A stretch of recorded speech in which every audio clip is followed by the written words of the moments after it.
Hospital का विचार कैसे आया और योजना की शुरुआत। एक घटना जिसने सब कुछ बदल दिया। कहते हैं जिंदगी में कुछ घटनाएं ऐसी होती हैं जो इंसान के सोचने का तरीका बदल देती हैं। खान सर के साथ भी ऐसा ही हुआ। एक दिन अपनी कोचिंग सेंटर से लौटते समय खान सर ने पटना के पास सड़क किनारे एक बुजुर्ग को बेहोश पड़ा देखा। पास जाकर पता चला कि उन्हें दिल का दौरा पड़ा था। लोग उन्हें अस्पताल ले जाने के लिए जुट गए, लेकिन आसपास कोई अच्छी स्वास्थ्य सुविधा नहीं थी। करीब 1.5 घंटे बाद उन्हें शहर के एक बड़े अस्पताल में भर्ती कराया गया, लेकिन तब तक बहुत देर हो चुकी थी। उस बुजुर्ग की मौत ने खान सर के दिल को झकझोर दिया। वे सोचने लगे, अगर पास में सही अस्पताल होता तो शायद उनकी जान बच सकती थी। यही वो पल था जिसने खान सर के मन में एक बड़े हॉस्पिटल का सपना बो दिया। समाज की स्वास्थ्य समस्याएं। पटना और उसके आसपास के इलाकों में स्वास्थ्य सुविधाओं की स्थिति बहुत खराब है। गरीब परिवारों के लिए इलाज बहुत महंगा है। छोटे छोटे गांवों में प्राथमिक स्वास्थ्य केंद्र तक नहीं है। मरीजों को 50-60 किलोमीटर दूर शहरों में आना पड़ता है। डॉक्टरों और नर्सों की भारी कमी है। खान सर रोज अपने छात्रों और ग्रामीणों से मिलते थे। अक्सर वे सुनते, सर मेरे पापा बीमार हैं, लेकिन पैसे नहीं हैं। सर हमारी बहन का ऑपरेशन करवाना है, पर डॉक्टर बहुत महंगा चार्ज ले रहा है। ये बातें उन्हें बेचैन करती थीं। उन्होंने तय किया कि वे सिर्फ पढ़ाई तक सीमित नहीं रहेंगे। समाज की इस बड़ी समस्या का समाधान ढूंढना ही होगा। पहली चर्चा, टीम मीटिंग। एक शाम खान सर ने अपनी पूरी टीम को बुलाया। टेबल पर चाय के कप रखे हैं, सामने कागज पेन और बीच में एक बड़ा सपना। खान सर बोले, हम हर दिन बच्चों को पढ़ाते हैं, उनका भविष्य बनाते हैं, लेकिन जब तक समाज स्वस्थ नहीं होगा, भविष्य कैसे बनेगा? हमें एक ऐसा हॉस्पिटल बनाना होगा जहां गरीबों का इलाज बिना पैसों की चिंता के हो सके। टीम के कुछ लोग चौंक गए, कुछ भावुक हो गए। कुछ को लगा ये सपना बहुत बड़ा है, लेकिन खान सर ने कहा, अगर सपना बड़ा नहीं होगा तो बदलाव भी बड़ा नहीं होगा। योजना की शुरुआत। हॉस्पिटल की योजना बनाना आसान नहीं था। पहले तो ये सोचना पड़ा कि इसमें क्या क्या होगा। इमरजेंसी वार्ड, आईसीयू और वेंटिलेटर यूनिट, बच्चों और महिलाओं के लिए विशेष विंग, कैंसर और heart treatment centre, blood bank और डायग्नोस्टिक लैब, गरीबों के लिए मुफ्त दवा और इलाज की सुविधा। खान सर चाहते थे कि यह हॉस्पिटल ना सिर्फ पटना बल्कि पूरे बिहार के लिए एक मिसाल बने। फंडिंग की चुनौती। इतना बड़ा प्रोजेक्ट बिना पैसे के संभव नहीं था। खान सर जानते थे कि उन्हें लाखों नहीं करोड़ों रुपए की जरूरत होगी। सबसे पहले उन्होंने अपनी कोचिंग से कमाई का एक बड़ा हिस्सा अलग रखा। फिर सोशल मीडिया पर एक क्राउड फंडिंग कैंपेन शुरू किया। देश भर से स्टूडेंट्स, फैंस और समाज सेवी आगे आए। कुछ उद्योगपतियों और डॉक्टरों ने भी मदद का हाथ बढ़ाया। जल्द ही लाखों रुपए जुटने लगे। लेकिन खान सर ने यह भी साफ कर दिया कि पैसा कितना भी हो, इंसाफ और पारदर्शिता सबसे अहम होगी। सरकारी सहयोग और चुनौतियां। खान सर की बढ़ती लोकप्रियता के चलते बिहार सरकार का ध्यान भी इस प्रोजेक्ट की ओर गया। सरकारी अधिकारियों ने उन्हें आश्वासन दिया कि अगर प्रोजेक्ट समाज के हित में है तो जमीन और मंजूरी दिलाने में मदद की जाएगी। हालांकि ये इतना आसान नहीं था।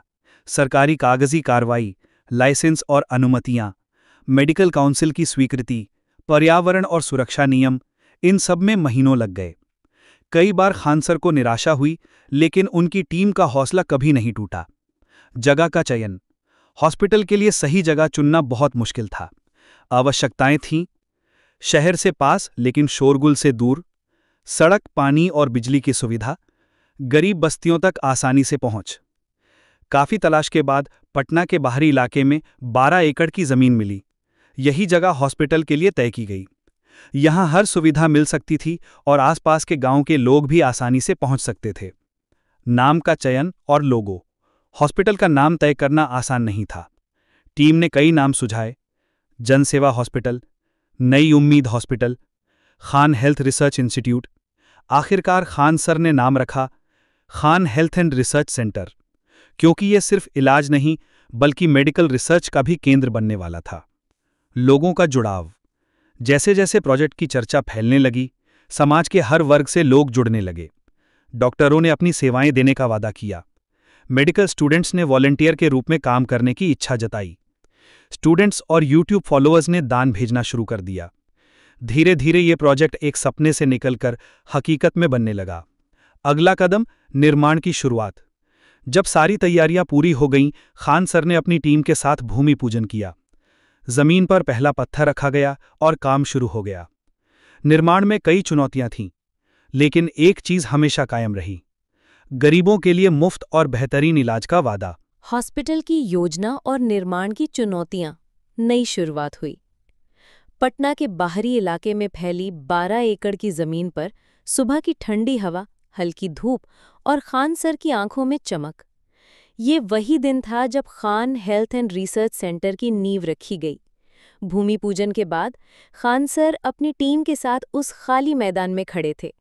उनकी आंखों में एक ही सपना था, यहाँ एक ऐसा हॉस्पिटल बनेगा जहाँ गरीब लोग भी दुनिया के सबसे बेहतरीन चिकित्सा सुविधाएं पा सकेंगे। लेकिन ये सपना आसान नहीं था। आगे कई मुश्किलें थीं: पैसे की कमी, कानूनी अड़चनें, तकनीकी चुनौतियां और समाज की बड़ी उम्मीदें। आर्किटेक्ट्स और इंजीनियर्स के साथ पहली मीटिंग। निर्माण की पहली योजना बनाने के लिए खान सर ने आर्किटेक्ट्स, इंजीनियर्स और मेडिकल प्लानर्स की टीम बुलाई। मुख्य आवश्यकताएं तय की गई: 500 बेड्स का multi speciality hospital, 24x7 emergency unit, मुफ्त ओपीडी ब्लॉक, कार्डियक, ऑर्थोपेडिक और cancer wings, medical research labs और ब्लड बैंक्स, डॉक्टर्स और नर्सेस के लिए अलग रेजिडेंशियल ब्लॉक। खान सर ने साफ कहा कि हमें किसी भी तरह का समझौता नहीं करना है। ये हॉस्पिटल गरीबों के लिए है, लेकिन सुविधाएं दुनिया की सबसे बेहतरीन होनी चाहिए। निर्माण की शुरुआत। पहली चुनौती। पहले चरण में जमीन की लेवलिंग और फाउंडेशन का काम शुरू हुआ, लेकिन शुरुआती हफ्ते में ही एक बड़ी समस्या सामने आई। भूजल स्तर बहुत नीचे था और बारिश का पानी जमीन में जम जाता था। इंजीनियरों ने सलाह दी कि ड्रेनेज सिस्टम और वाटरप्रूफ फाउंडेशन पर अतिरिक्त खर्च करना होगा। इससे प्रोजेक्ट की लागत में 2 करोड़ रुपए की बढ़ोतरी हो गई। टीम थोड़ी परेशान हुई, लेकिन खान सर ने कहा कि पैसा जाएगा, लेकिन सुरक्षा और मजबूती पर समझौता नहीं होगा। फंडिंग की दूसरी लड़ाई। निर्माण का काम तेजी से बढ़ाने के लिए नई निवेश की जरूरत थी। खान सर ने अपनी YouTube कम्युनिटी से मदद की अपील की। हजारों छात्रों ने, चाहे 50 रुपए हों या 500, अपनी क्षमता के अनुसार योगदान दिया। कई बड़े उद्योगपतियों और डॉक्टरों ने भी मदद का हाथ बढ़ाया। एक दिन जब खान सर लाइव आए तो उन्होंने कहा कि ये हॉस्पिटल हम सबका होगा। एक एक ईंट में आपके सपनों और दुआओं की ताकत होगी। उनकी ये बात लाखों लोगों के दिलों तक पहुंची। सरकारी नियमों की उलझनें। निर्माण के बीच में ही स्वास्थ्य विभाग और पर्यावरण मंत्रालय की तरफ से कई तरह की आपत्तियां आईं। Fire safety approval, biomedical waste management, multi speciality licence, medical college की मान्यता। हर मंजूरी के लिए कागजी कार्रवाई, मीटिंग्स और दर्जनों दौर सरकार के दफ्तरों में लगाने पड़े। कभी-कभी तो लगता था कि ये प्रोजेक्ट कानूनी अड़चनों में फंस जाएगा, लेकिन खान सर की लोकप्रियता और लोगों का समर्थन देखकर कई अधिकारियों ने खुद मदद की पेशकश की। धीरे धीरे हर परमिट मिल गया। डॉक्टरों और विशेषज्ञों की टीम। खान सर का मानना था कि हॉस्पिटल की इमारत जितनी भी बड़ी हो, अगर डॉक्टर अच्छे नहीं होंगे तो उसका कोई मतलब नहीं है। इसीलिए देश भर के नामी डॉक्टरों को बुलाया गया। दिल्ली, मुंबई, चेन्नई और बेंगलोर से विशेषज्ञ, युवा मेडिकल ग्रेजुएट्स के लिए स्कॉलरशिप, ग्रामीण छात्रों के लिए मेडिकल ट्रेनिंग प्रोग्राम। इस टीम में ऐसे डॉक्टर शामिल किए गए जो गरीबों की मदद के लिए समर्पित थे, न कि सिर्फ पैसे कमाने के लिए। तकनीक में कोई समझौता नहीं। खान सर ने हॉस्पिटल के लिए जर्मनी और अमेरिका से अत्याधुनिक मशीनें मंगवाईं। Robotic surgery unit, 4D MRI scanner, cardiac monitoring system, telemedicine और online diagnosis, health data management के लिए AI सिस्टम। वो चाहते थे कि पटना के इस हॉस्पिटल में मरीजों को वही सुविधाएं मिले जो दिल्ली, मुंबई या सिंगापुर में मिलती हैं। समाज की बढ़ती उम्मीदें। निर्माण की प्रगति देखकर लोगों की उम्मीदें बढ़ती जा रही थीं। गांव-गांव में चर्चा होने लगी कि खान सर का हॉस्पिटल बनेगा तो गरीबों को मुफ्त इलाज मिलेगा।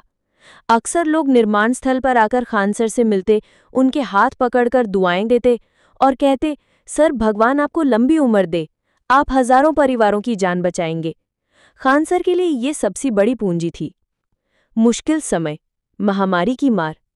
निर्माण आधा ही हुआ था कि कोविड-19 महामारी ने सब कुछ रोक दिया। मजदूर अपने गांव लौट गए, सप्लाई चेन टूट गई, फंडिंग बंद हो गई। कई महीनों तक काम पूरी तरह ठप पड़ा रहा।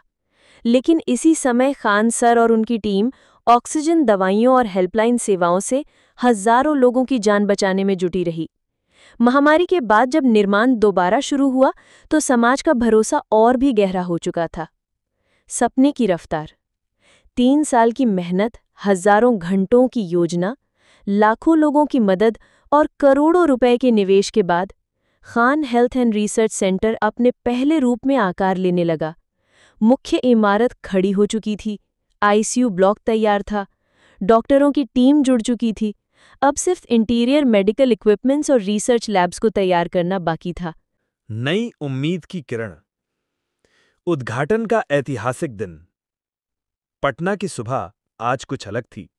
Khan health and research centre के बाहर हजारों लोग जमा थे, जैसे कोई त्योहार हो।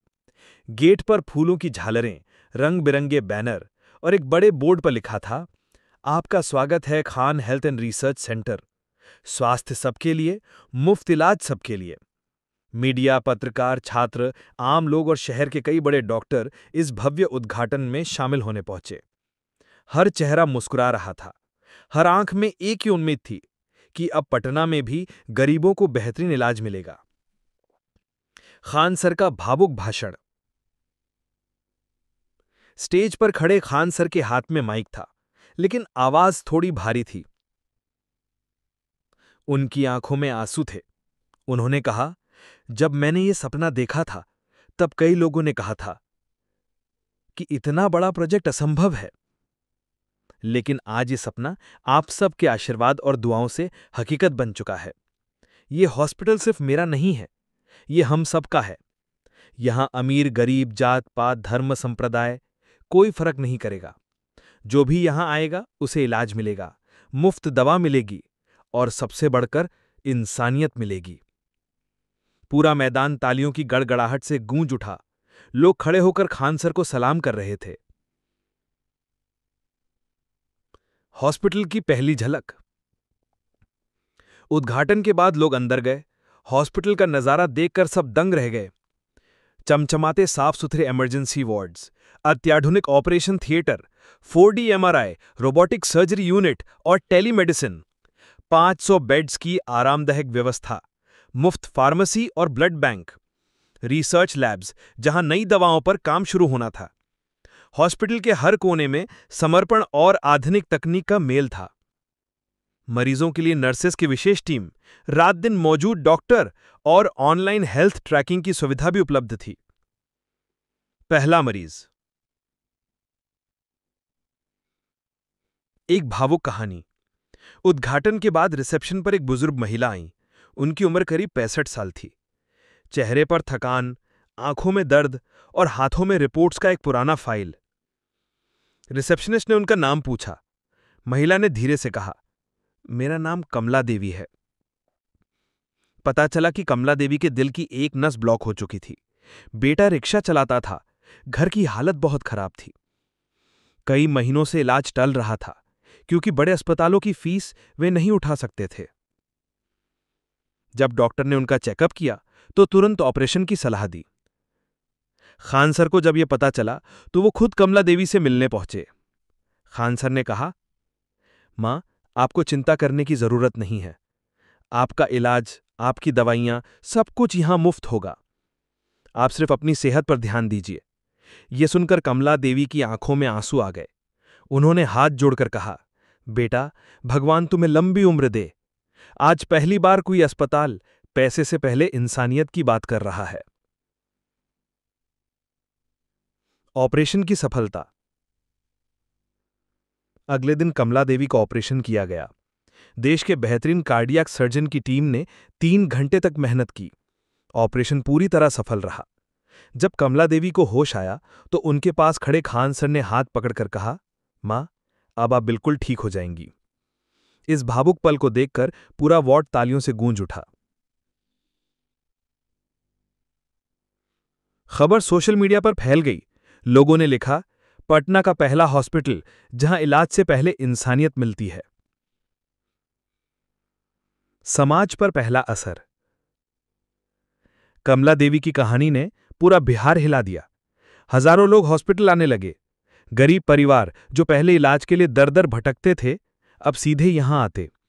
मुफ्त ओपीडी की वजह से हर दिन 1200 से ज्यादा मरीज देखे जाते। दूर दराज के गांवों से एम्बुलेंस सेवाएं चलाई गईं। बच्चों, महिलाओं और बुजुर्गों के लिए अलग अलग हेल्थ प्रोग्राम शुरू हुए। पटना के अखबारों में हेडलाइन बनी, खान हेल्थ सेंटर, गरीबों के लिए नई उम्मीद की किरण। छात्रों की भूमिका। खान सर के हजारों स्टूडेंट्स जो पहले उनके कोचिंग सेंटर से पढ़ते थे, अब हॉस्पिटल में वॉलंटियर के रूप में जुड़ गए। कोई मरीजों को फॉर्म भरने में मदद करता, कोई दवा लेने वालों की लाइन मैनेज करता, तो कोई गांव में हेल्थ अवेयरनेस कैंप लगाता। खान सर अक्सर कहते, हम सिर्फ डॉक्टर नहीं बना रहे, हम ऐसे इंसान बना रहे हैं जो समाज की सेवा करेंगे। मीडिया की चर्चा। हॉस्पिटल के उद्घाटन और पहले मरीज की कहानी देश भर की मीडिया में छा गई। न्यूज चैनल्स, अखबार और डिजिटल प्लेटफॉर्म्स, सब जगह एक ही हेडलाइन, पटना में बना देश का पहला ऐसा सुपर स्पेशलिटी हॉस्पिटल जहां गरीबों के लिए सब कुछ मुफ्त। दिल्ली, मुंबई और बैंगलोर से भी कई डॉक्टर इस प्रोजेक्ट से जुड़ने आए। नई जिम्मेदारी। पहले ही हफ्ते में हॉस्पिटल में 7,000 से ज्यादा मरीज आ चुके थे। हर दिन की भीड़ देखकर खान सर को एहसास हुआ कि यह सिर्फ एक हॉस्पिटल नहीं, बल्कि एक आंदोलन बन चुका है। उन्होंने एक मीटिंग में कहा, हमारी जिम्मेदारी बढ़ चुकी है। हमें सिर्फ इलाज नहीं करना, बल्कि बिहार की स्वास्थ्य व्यवस्था बदलनी है। अगले कदम की तैयारी। उद्घाटन के बाद खान सर ने हॉस्पिटल के साथ साथ मोबाइल मेडिकल यूनिट्स, मुफ्त कैंसर स्क्रीनिंग प्रोग्राम्स और गांव में हेल्थ अवेयरनेस कैंप्स की योजना बनाई। अब Khan health and research centre सिर्फ पटना तक सीमित नहीं था, यह पूरे बिहार के लिए एक जीवनदान केंद्र बन चुका था।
हॉस्पिटल खुलने के कुछ ही महीनों में पटना और आसपास के जिलों की तस्वीर बदलने लगी।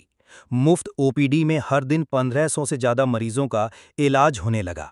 24/7 एम्बुलेंस सेवाएं दूर दराज गांवों तक पहुंचने लगीं। महिलाओं और बच्चों के लिए विशेष स्वास्थ्य कार्यक्रम शुरू हुए। कैंसर, हार्ट और किडनी के मरीजों के लिए मुफ्त ऑपरेशन और दवा उपलब्ध कराई जाने लगी।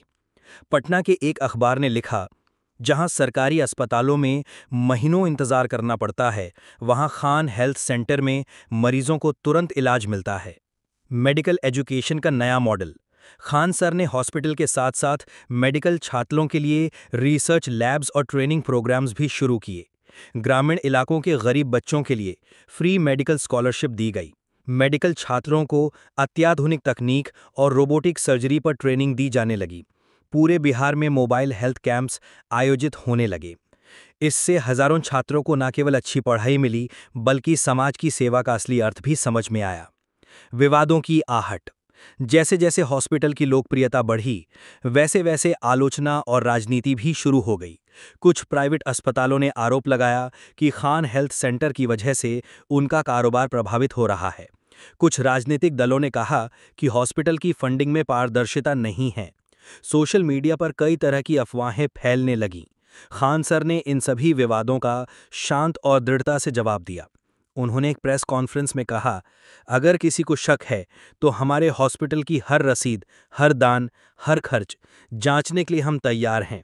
हमारा मकसद राजनीति नहीं, बल्कि इंसानियत है। इस बयान के बाद लोगों का भरोसा और भी गहरा हो गया।